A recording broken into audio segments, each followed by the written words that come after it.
La direction de la planification de l'administration et des finances du ministère du cadre de vie et du développement durable a organisé ce mercredi 11 juin 2025 une session de formation qui s'est déroulée à Cotonou dans l'enceinte même du dit ministère. Placée sous le thème « Vigilance des administrateurs sur les arrêtés de compte au sein des structures sous tutelle », cette formation a pour objectif de renforcer les capacités des administrateurs représentant le ministère au sein des structures sous tutelle en leur fournissant les bases nécessaires pour un meilleur contrôle et suivi des arrêtés de compte. La rencontre a réuni plusieurs personnalités dont les acteurs de divers secteurs de l'administration publique.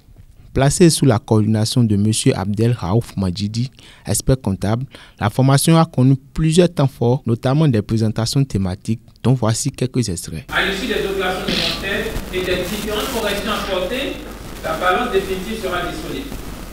Cette balance va servir pour le montage des états financiers soumis à l'arrêté des comptes.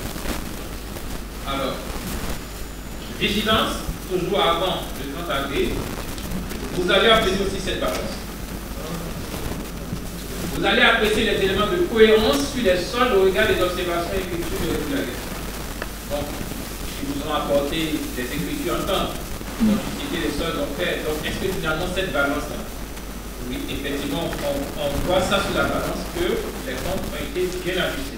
La direction est tenue de communiquer à chaque administrateur, bien sûr à travers le conseil d'administration, tous les documents et informations nécessaires à l'accomplissement de sa mission. Donc, quand vous en avez besoin, même au-delà de la session d'arrêté des comptes, vous pouvez l'interpeller. Il est obligé, ce DG-là est obligé de vous communiquer les informations. Au cours de cette formation, plusieurs échanges enrichissants ont eu lieu. Elle s'est terminée par le mot de fin de Mme Jeanne Akapo, directrice du cabinet du ministère du cadre de vie et des transports chargés de développement durable. J'ai noté quand même que la participation a été très active. Tous, vous avez été assidus du début à la fin. Vous m'avez chargé de plaider de l'instance de COCAD pour que nous puissions l'apporter à l'attention de l'autorité. Je crois que ça va être fait et je voudrais remercier au nom du ministre du cadre de vie et des transports, remercier les formateurs pour ces partages appréciés que nous avons eus cette matinée. Merci à vous tous. La séance est clôturée.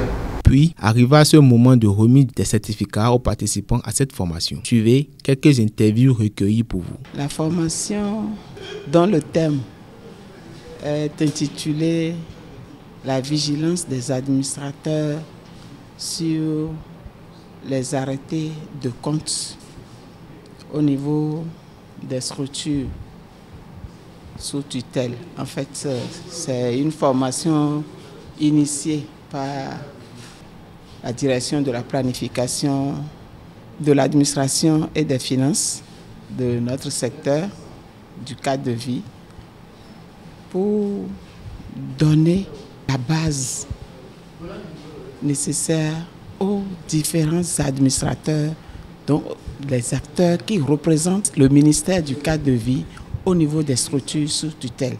Je crois que tous les administrateurs aujourd'hui savent comment regarder un rapport du commissaire aux comptes. Ça, c'est l'élément essentiel que moi j'ai retenu et qui me permettra d'avoir une autre démarche et un autre regard pour gérer, pour administrer un conseil d'administration, pour administrer la structure dont j'ai la responsabilité en tant que membre du conseil d'administration. Cette formation a été déroulée en 3 étapes.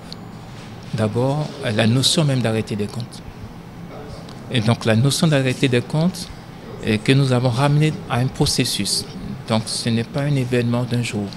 C'est tout un processus qui commence dès bien sûr la production de l'information financière jusqu'à cette date où on peut décider d'arrêter les comptes pour l'exercice clos. D'accord. Et donc durant tout ce processus, l'administrateur doit faire très attention à être vigilant pour voir que tout est respecté, puisque après tout, le conseil d'administration est l'organe responsable de la gestion. Donc, dans un second temps, le deuxième aspect, et ça concerne les attributions de ce conseil d'administration-là. Son rôle est donné déjà juridiquement par la loi, et donc le pouvoir qu'il a en termes de gestion. Et le troisième aspect, ça concerne les points de vigilance. Et donc, qui est le socle un peu de la formation après, ces points de vigilance que nous avons vus, qui sont très techniques. L'objectif, au final, nous avons dit, c'est qu'il faut produire à l'associé, et qui est ici dans le cadre du ministère de l'État, des informations financières utiles